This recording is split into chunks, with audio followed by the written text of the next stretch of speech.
अगर तुम्हें ऐसा भ्रम हो गया हो कि कोई एकांत गुफा हो, घुस जाऊं बस वहां भगवत प्राप्ति हो जाएगी, तो चूहा और सांप रात दिन बिल में रहते, इनको भगवान की प्राप्ति हो गई क्या? तुकाराम जी से जब प्रश्न किया गया कि क्या गृहस्थाश्रम में भगवान की प्राप्ति ऐसे हो जाएगी जो विरक्तों की हो जाएगी? बहुत ध्यान से सुनिए, सिद्ध संत है, वो कह रहे हैं कि पागल मत बनो, भगवान की प्राप्ति भगवान के भजन करने से होती, वो गृहस्थी में भी हो जाएगी। अगर तुमको लगता है कि वन में रहने से भगवान मिल जाते हैं, तो हिरन को मिल जाते, खरगोश को मिल जाते, बाघ को मिल जाते, सब ब्रह्म प्राप्त हो जाते। अगर तुमको लगता है कि एकांत में ध्यान लगाने से मिल जाते, तो बगुला जल में खड़ा होकर एक टांग के बल ध्यान लगाता है, लेकिन मछली आई गट्ट से खाया फिर शांत खड़ा है, बगुला को नहीं मिला। फिर कहते हैं कि एकांत गुफा में घुसने से भगवान मिल जाते, तो चूहा और सांप बिलई में रहते हैं रात दिन, उनको भगवान मिल जाते। तो इसलिए हम तुमसे कह रहे हैं कि ये ची चपड़ की बातें छोड़ो। तुकाराम जी कह रहे हैं घर में विट्ठल का मंदिर बना, घर को ही विट्ठल का मंदिर बनाओ, ठाकुर विराजमान करो, आप सेवक हो जाओ, बढ़िया भोग लगा के पाओ, नाम कीर्तन करो, कथा वार्ता करो, अपने कर्म को भगवान को अर्पित कर दो, भगवान की प्राप्ति हो जाएगी। बहुत सहज है गृहस्थ में भगवत प्राप्ति करना। हम तुमसे पूछते हैं, जो लोग सोचते हैं अन्न नहीं खाएंगे तो भगवान की प्राप्ति हो जाएगी, तो कितने ऐसे जीव हैं हमारी प्रकृति में? तुकाराम जी कह रहे हैं ये बड़े महापुरुष हैं, किसी के कहो सांप खाता अन्न, करे क्या धान बकभी, कपट भरा भीतर भरा उदर मल से, करे चूहा भी एकांत गदहा भी भभूत रमावे, तुका जल नक्रालय काग ही नहाय कहो तो। क्या अन्न न खाने से भगवान मिल जाएंगे? अगर हां, तो बहुत से पक्षी ऐसे हैं जो केवल फलाहार रहते हैं, बहुत से ऐसे हैं जो घास चर के रहते हैं, ना वो अन्न खाते हैं ना कुछ और, कुछ है फलाहार, कुछ है तृण चरते हैं, कुछ है पानी पी के केवल रहते हैं। भैया केवल पानी से इन सबको भगवत साक्षात्कार हो जाता है क्या? केवल पानी से रह रहे तो भगवत साक्षात्कार हो जाएगा, केवल फलाहार रहे तो उनको भगवत साक्षात्कार हो जाएगा। तुकाराम जी कहते हैं कितने हैं वायु भक्षण करते हैं, केवल वायु पी करके जीते हैं, भीतर कपट भरा है, बाहर ये सब छोड़ रहे हो, कुछ लाभ नहीं मिलना है। चूहा बिल में एकांत में रहता है, भगवत प्राप्ति हो गई। गदहा खूब धूल में ऐसे लौटता, धूल लगाने से तो क्या उसे भगवत प्राप्ति हो गई। महापुरुष है। जल में घड़ियाल रहता है, भगवत प्राप्ति हो गई। कौआ भी जाके गंगा स्नान करता है, जल स्नान, भगवत प्राप्ति हो गई। भैया जब तक भजन नहीं तब तक भगवत प्राप्ति नहीं, बाहरी क्रियाओं से। तुकाराम जी कह रहे हैं तुम्हारे हृदय में बुराई भरी हुई है और बाहर से साधु का भेष बनाए हो तो तुम्हें भगवत प्राप्ति हो जाएगी। अरे चाहे वायु भक्षण करो, चाहे तुम ध्यान का नाटक करो, चाहे एकांतवास करो, चाहे भस्म लेपन करो, चाहे जल में खड़े हो जाओ, चाहे जितना अनुष्ठान करो, जब तक भजन नहीं करोगे भगवान का, तुम्हारी बुद्धि निर्मल होने वाली नहीं, बाहरी क्रियाओं से कोई लाभ नहीं। तुकाराम जी कह रहे हैं भक्ति मुक्ति दिलाने वाली है समस्त भव बंधनों से। रात दिन अपने प्रभु का नाम जप कर रहे, चिंतन कर रहे। एक गृहस्थ आए थे, बहुत अच्छी स्थिति, नेत्रों में नेत्र मिला के जब बात किया तो बड़ा संतोष। जब जाने लगे तो कहा 1 मिनट रुको, इसे मुख पे बड़ाई नहीं करनी चाहिए, पर आप सावधान रहना, बहुत अच्छी स्थिति, संभाल के निकल जाओ। बस उन नेत्रों से ऐसे किया, चुपचाप गंभीर मुद्रा, प्रश्न बहुत जोर का, और स्मरण में बिल्कुल तन्मयता, एक एक चेष्टा उनकी बता रही थी। बहुत बढ़िया, बाजी मार ले जाओगे, कोई तुम्हें प्रणाम नहीं करेगा, कोई दान पुण्य नहीं, कोई नमस्कार नहीं, बहुत जल्दी निकल। विरक्त भाव में रात दिन भगवान के भजन में व्यतीत करो, तभी बात बनेगी। केवल इन सब बाहरी बातों का देखो, इसीलिए खंडन किया है तुकाराम जी ने। जो विरक्त अपनी देह को घृणित समझकर त्याग देता है, देह के राग का, बलमूत्र का भान क्या इसमें, वो महासुख को प्राप्त होता है। इससे ज्यादा प्यार करने की जरूरत नहीं है। जो इस देह से ज्यादा प्यार करते हैं वो सीधे नरक का रास्ता तय कर लेते हैं। बहुत संभल के चलने की जरूरत है। इस देह के राग को मिटाने के लिए ही तो भगवत मार्ग में चले, चाहे गृहस्थ हो चाहे विरक्त। तुम अपना स्वभाव बनाओ आत्म कल्याण के लिए। शरीर को ज्यादा सुख दोगे, ज्यादा सुख भोगोगे तो नरक का रास्ता पुष्ट कर देगा।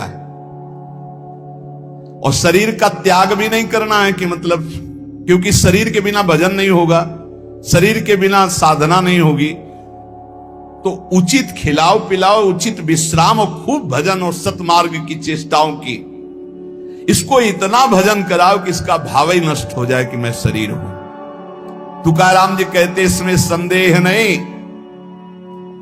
वैराग्य की बातें करने से वैरागी नहीं हो जाता। जब सुंदर सुंदर भोग, सुंदर सुंदर रूपवान भोग शरीर के सामने उपस्थित और भोगने की इच्छा ना हो, उसका नाम वैराग्य है।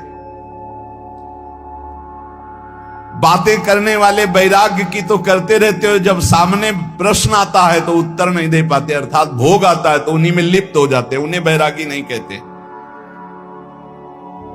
इसीलिए हम कह रहे हैं कि अपने मुख से नाम नाम नाम, निरंतर नाम जप करो। यदि मुख नहीं नाम जप रहा तो ये जिह्वा टुकड़ा है मांस का, और मुख जो है मांस का एक कुंड मात्र है। नाम जप करो, सदगुरु प्रदत्त नाम जप करो। तुका कह रहा है सदगुरु की महिमा।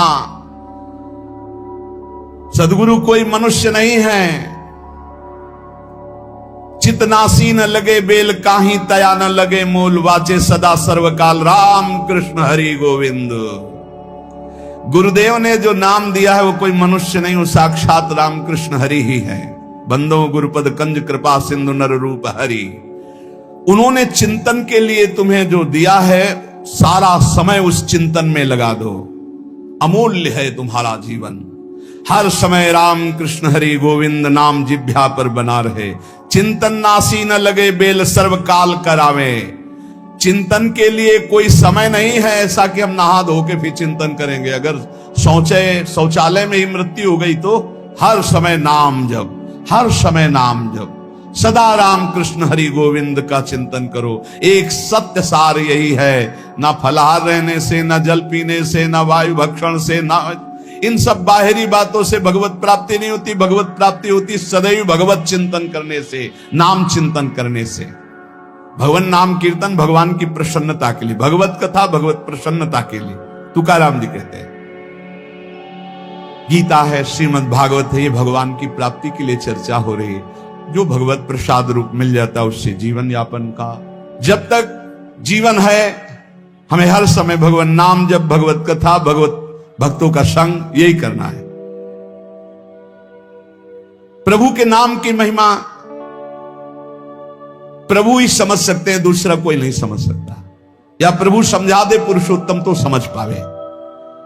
कर्म के फेर में पड़ा हुआ जीव अगर अट्टहास करके नाम पुकारने लगे तो कर्म बंधन नष्ट हो जाए। राधा राधा राधा जोर से चीख चीख कर, तो बोले कर्म बंधन विध्वंस होते हैं। जितने के कानों में नाम पड़ेगा सबका मंगल होता चला जाएगा। तुकाराम जी कहते जो मैं कह रहा हूं उसे सुनो। मैंने इसलिए कहा कि आप नाम को और कथा को बेचो मत, क्योंकि ये रहस्य की बात है। इससे श्री कृष्ण अधीन हो जाते हैं।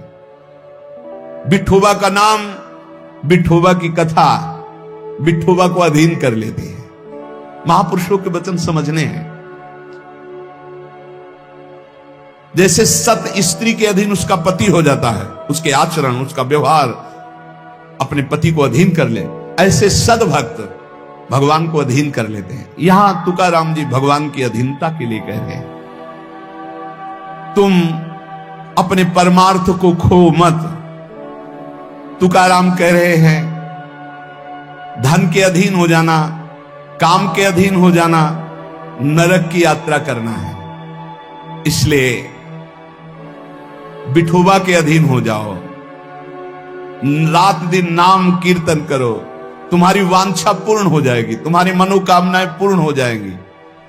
मदारी का बंदर वैसे नाचता जैसे मदारी नचाता है, ऐसे उमादार जो सिद्ध की नाई सबई नचावत राम गोसाई। उनसे प्रार्थना करो, तुम्हारा नाचना बंद हो जाएगा माया का, दूसरा कोई नहीं रोक पाएगा। क्योंकि इस नाचने का रिमोट उन्हीं के हाथ में। मामे वे प्रपद्यन्ते माया में ताम तरंती थे। कभी भी उपासक भेद मत में पढ़कर तर्क वितर्क न करे। हरि हर सब एक हैं, हरि हर सब एक हैं। जैसे पीछे कहा था ठाकुर ठाकुर सब एक है, संत संत सब एक, और जो संतन का सेवन करे सो जागे शुद्ध विवेक। ऐसे यहां कह रहे तुकाराम जी के हरिहर में भेद नहीं है। जो भेद फैलावे, लड़ाई झगड़ा करे, ऐसे से दूर रहना। मिठास में चीनी है, चीनी के खिलौने बने हैं। एक सवार बना हुआ है, एक घोड़ा बना हुआ है। दोनों में चीनी क्या कम है क्या? बराबर चीनी है। चाहे घोड़े से शुरू करो तो मिठास, सवार से शुरू करो। दीपावली में आते ना बने, ऐसे ही चराचर जगत में सेवक स्वामी बना, वही सच्चिदानंद है। हरिहराम भेद नाही नका करुम वाद, एक एकाचे हृदयम गोडी साखे रेचे ठाई। जहां हरिहर में कोई भेद करके निंदा करने लगे, वहां से कान में उंगली डाल के चल देना चाहिए। एक ही ये परम तत्व है। ये झूठ मूठ अज्ञानी जन बहस करते रहते हैं। इनके हृदयों में बिल्कुल भगवदानंद की मिठास नहीं है। इनकी बातें नहीं सुननी चाहिए। भेद करने वालों की दृष्टि में जो माया का पर्दा लगा हुआ है, भक्तों की दृष्टि में वो पर्दा नहीं होता। वो बेपर्द देखते हैं कि सर्वत्र एक ही भगवान विराजमान है। जो सर्वत्र एक ही भगवान विराजमान ऐसा मान लेते हैं, उनके आगे पीछे दाएं बाएं भगवान की रक्षा शुरू हो जाती है। ध्यान रखना। जो सर्वत्र अपने भगवान को देखते कि सब रूपों में मेरा ही भगवान है, तो कह रहे देव उभा मांगे पुंडे उगवी कोंडे संकटा। कोई संकट उसे छू नहीं सकता। चारों तरफ से भगवान की सुरक्षा रहती है उस भक्त के जीवन में। विश्वास करो इस बात पर। चारों तरफ से भगवान सुरक्षित रखते हैं। और जो सदैव संतों का स्तवन करके भगवान का भजन करता रहता है, उसमें कोई ऋण नहीं रह जाता। यह भी एक प्रश्न आया था, यह देव ऋण, ऋषि ऋण, मातृ ऋण, पितृ ऋण, इनसे कैसे ऋण हुआ जाए? क्या कह रहे हैं तुकाराम जी? जो संतों का स्तवन करता है, उसके हृदय में भक्ति होती, जो भगवान का भक्त होता है, उसका कोई ऋण नहीं रह जाता। सब ऋण मुक्त हो जाते हैं। एकादशी स्कंद में भगवान श्री कृष्ण चंद्र जी ने उद्धव जी से कहा है, जो मेरा अनन्य भाव से निरंतर चिंतन करता है, उससे मैं सब ऋणों से मुक्त करता हूं। देव ऋण, ऋषि ऋण, पितृ ऋण, मातृ ऋण, इनसे उऋण होने के लिए प्राणपन से श्री हरि के चरणों का चिंतन करो। जैसे जैसे कोई भगवान का ध्यान करता है, तो भगवान का प्रभाव उसमें उतरने लगता है। चाहे वो सगुण चाहे निर्गुण, जैसा चाहे वैसा साक्षात्कार कर लेता है। ये बहुत बड़े महापुरुष के वचन हैं, बहुत ध्यान से सुनो, पकड़ो। तुम्हें किसी के आगे घिघियाने की जरूरत नहीं, भगवान का स्मरण करने की जरूरत है, भगवान का ध्यान करने की जरूरत है। जैसे जैसे कोई भगवान का ध्यान करता है, तो भगवान के सब सद्गुण उसमें आने लगते हैं। चाहे वो सगुण साक्षात्कार करना चाहे या निर्गुण साक्षात्कार, उसमें योग्यता आ जाती है। ज्ञाने विठ्ठल ब्रह्मो नवे त्वाचे बोलो नाई कावे। महाराष्ट्र भाषा में कहते हैं, मेरे तो सर्वस्व ब्रह्म विठ्ठल भगवान है। तुकाराम जी कह रहे हैं, अब मुझे किसी की बात सुनने की जरूरत नहीं है कि ब्रह्म कौन है, मेरे तो विठ्ठल ब्रह्म है। जो वाणी से अगम्य है, मैं उसकी स्तुति क्या करूं? वेद भी जिसकी नेति नेति कह के चर्चा करते हैं, मैं उसकी क्या चर्चा कर पाऊं? पर मेरी वाणी को नशा हो गया है उनकी चर्चा करने का। आहा, मेरी वाणी को नशा हो गया। बिना उनकी चर्चा किए, बिना कीर्तन किए, बिना गुण गाए हमें चैन नहीं पड़ सकता। कोई ना हो तो ठाकुर जी को श्रोता बना के सुनाने लगो, ऐसा नशा होना चाहिए। सुनो, अपनी चर्चा आप ही सुनो। ठाकुर जी के सामने बैठ जाए और वाणी लेकर उन्हीं की चर्चा उन्हीं को सुनावे। संसारिक आदमी कर्मेंद्रियों से प्रेरित होकर कर्म करता है, वासना से प्रेरित होकर नाना प्रकार के सुख दुख भोगता है। पर हम कायिक, वाचिक, मानसिक केवल अपने विठ्ठल के लिए कर्म करते हैं। ये बात समझो। संसारिक आदमी कर्मेंद्रियां भाग रही भोगों की तरफ कर्म करता है, पाप या पुण्य, सुख या दुख भोगता है। लेकिन भक्त कायिक, वाचिक, मानसिक अपने प्रभु को सामने रख करके चेष्टा करता है और उसका कोई ठौर ठिकाना प्रभु के सिवा कोई है नहीं, और प्रभु आनंद सिंधु है, वो हर समय आनंद में मस्त रहता है। कहीं किसी और का प्रयोजन नहीं रह गया है तुकाराम जी। सब जगह विठ्ठल तू मुझे दिखाई दे रहा है। तन, वाणी, मन ये सब तेरे चरणों में अर्पित हो चुके हैं। भगवान अब मेरा कुछ नहीं बचा, केवल आप ही मेरे बचे। ये हम लोगों के लिए आदर्श वचन है। हमें ऐसा होना है, प्रभु के सिवा हमारा कोई नहीं। अभ्यास बल में बहुत बड़ी ताकत है। अभ्यास बल हो जाए तो व्याघ्र और सर्प को भी अधीन किया जा सकता है। व्याघ्र, बाघ को और सर्प को अभ्यास बल। देखो जो बचपन से अभ्यास करवा लिए सिंह आदि का, तो ऐसे बछड़े की तरह हाथ फेरते हैं, साथ खेलते हैं, कोई फर्क। सांप पकड़ने वाले जो सर्प मित्र होते हैं, इतना बड़ा अभ्यास कि बड़े से बड़े विषैले सांप को 5 मिनट में अपने वश में करके, व्याघ्र और सर्प को अपने वश में किया जा सकता है। अभ्यास से विष को पचा लिया जाता है। जब उड़िया बाबा ने सुना कि एक महात्मा 10 ग्राम संखिया जहर रोज खाते हैं, तो उनका इसमें तो 10 आदमी मर जाए, ऐसा हो ही नहीं सकता। तो उन्होंने कहा महात्मा है तो उनका पता बताइए, मैं जाऊंगा। उड़िया बाबा वहां गए, महात्मा से कहा आप 10 ग्राम संखिया जहर रोज खाते हैं? उनका हाँ। बोले मैं देखना चाहता हूं, क्योंकि विश्वास नहीं होता, 10 ग्राम में तो 10 लोग मर जाएंगे। शाम के 4 बजे उन्होंने डाला सिलबट्टा में 10 ग्राम तौल करके जहर, संखिया जहर, जैसे धतूरा होता है इससे संखिया, उसे पीसा और पीस करके पूरा धोकर खप्पर में डाला और बस पी गए। महात्मा आए तो आश्चर्य की बात है। बोले तो रोज हम पीते हैं। तो बोले 10 ग्राम कैसे? तो बोले अभ्यास। पहले दिन एक बीज लिया था, ऐसे घस के चाटा, नशाया, कई दिन उसी बीज को घसकर चाटते रहे, फिर एक बीज, फिर धीरे धीरे आज 10 ग्राम पचा लिया। तुकाराम जी कह रहे हैं अभ्यास का बल करे तो व्याघ्र और सर्प को वश में कर ले। तो मन को वश में नहीं किया जा सकता, इंद्रियों को वश में नहीं किया जा सकता, अभ्यास से किया जा सकता है। अभ्यास योग युक्त ने चेतसा नान्यगामिना। अभ्यास से हम विष को पचा सकते हैं। अगर हम रोज भगवत कृपा से अपमान को पचाना सीख जाएं तो बड़े से बड़े अपमान को भी, निंदा को भी मुस्कुराते हुए सह सकते हैं। अभ्यास से वेदों का अर्थ समझ लिया जाता है। वेद पाठ का अभ्यास करो, धीरे धीरे वेद अर्थ समझा। इसलिए कुछ दुष्कर नहीं है, तुम अभ्यास में आओ। मेरा भजन में मन नहीं लगता, अभ्यास करो। अभ्यास में तुम जितना आगे बढ़ोगे उतने ही उच्च अवस्था को प्राप्त हो जाओगे। अभ्यास में बहुत बड़ी दम है। अभ्यास एक एक कदम बढ़ाते चले जाओ। अभ्यास एक एक इंद्रियों पर विजय प्राप्त करते चले जाओ। अभ्यास असाध्य को भी साध्य कर दे।